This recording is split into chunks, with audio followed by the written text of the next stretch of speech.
Hello Pineapple Burger Show fans. At this point in the video, the main recording that you saw behind the phone stopped recording, and the main phone recording, the one that had our comments on it, doesn't record audio. So, for the last 15-minute portion, we will show the phone recording, but there will be no audio. During this time, I will be making commentary on the video, what we did good, what we did bad, what we can improve on, and any other things that I might think of. The first part of this is the technical aspect. We gotta make sure that the recordings record the whole entire thing, and that it records both the audio and the video. That is with both the phone screen and the main screen. Making sure we were set up beforehand for the show with all the technical equipment that we need. Speaking of equipment, the files for these videos take up a lot of space. So I want a bigger drive for the storage, like a 1 terabyte drive or something like that. With equipment comes the recording, and how we recorded our phones. The one that you see is my phone recording, and I should have used both phones, or now that we have a separate Instagram account, we can use only one phone and it'll be good for the whole show. We don't need to use 2 phones again. What we did good with equipment was using the TV to broadcast the comments that everyone was showing on the phones. That was very helpful because we didn't have to look down at our phones. We could look at you, we could look at the audience. At the beginning of the show, when the Zoom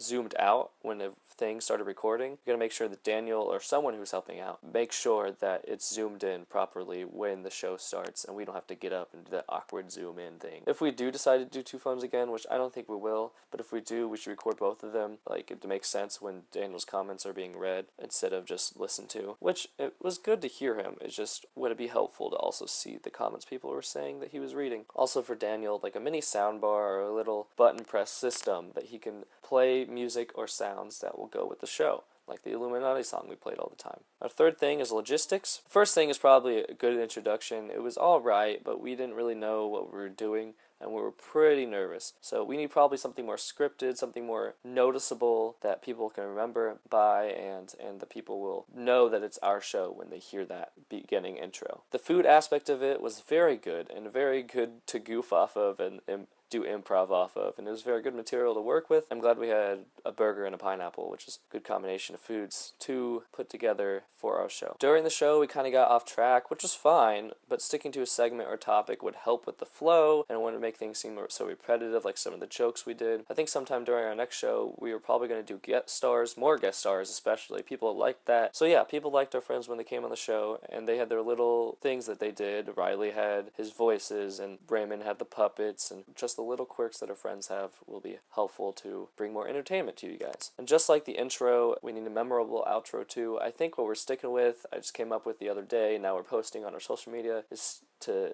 tell people to stay juicy, which I like.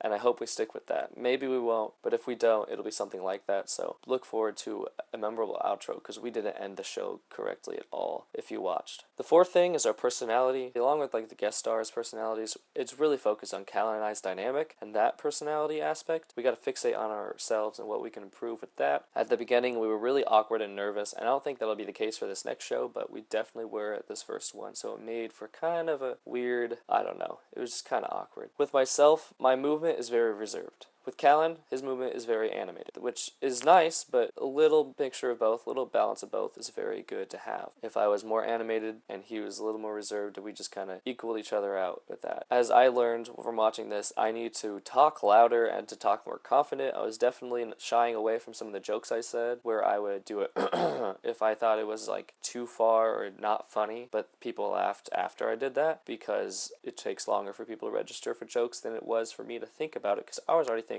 about it. So, but for both of us, it took us a while to be comfortable since we've never done it before. It'll be easier next time. As I said before, the clearing the throat thing with my jokes, I need to not do that. If a joke falls flat, just roll with it. And for both Callan and I, we need to make sure that we can pick up from what the other person says. If someone's joke falls flat, we make sure we pick it back up, because we need to keep the show going and we need to keep our dynamic going. Another thing I noticed was that Callan and I didn't talk to each other. We talked about the commenters, or we talked to the commenters, or we talked by reading the comments that were on there. And we didn't really talk to each other, and that's what people are kind of there for. It's for our personalities, and that's what we thought made the show interesting. Speaking of commentary, the fifth thing is the commentary. We need to be more upbeat about reading these comments, because it was kind of just like monotone reading. Daniel's commentary was nice, and reading his comments out loud was very needed. But it was kind of distracting sometimes when he would read and it would be interrupting or whatever to Callan and I, and it would disrupt the flow or disrupt the structure. He and Callan and I need to figure out some system where it works for all three of us to speak equal amounts of times for the audience, and where we're not interrupting and where things can flow easily. So yeah, to come up with some way to let Daniel know when to read comments. Me and Callan are probably going to have better food commentary, which will be better when we have a more diverse food set on the table. But it was pretty good, I think, as it was. So Callan and I should probably structure the show to read comments at certain times and read only the really good comments, not just some stupid ones. I don't know what constitutes as good, but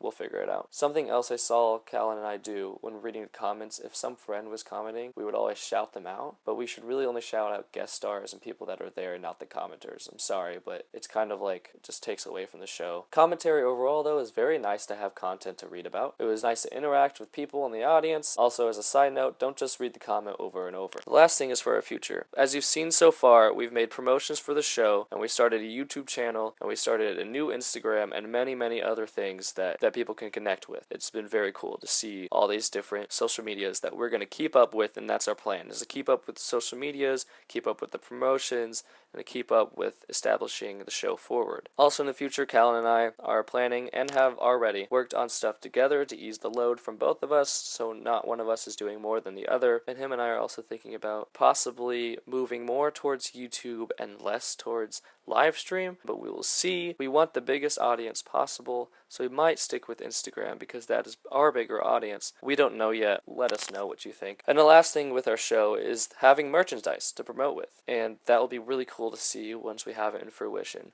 We really want to have t-shirts eventually. We'll just see how money goes and if people will buy them, all that stuff. So yeah, thank you for watching the show thus far. Stay tuned and stay juicy.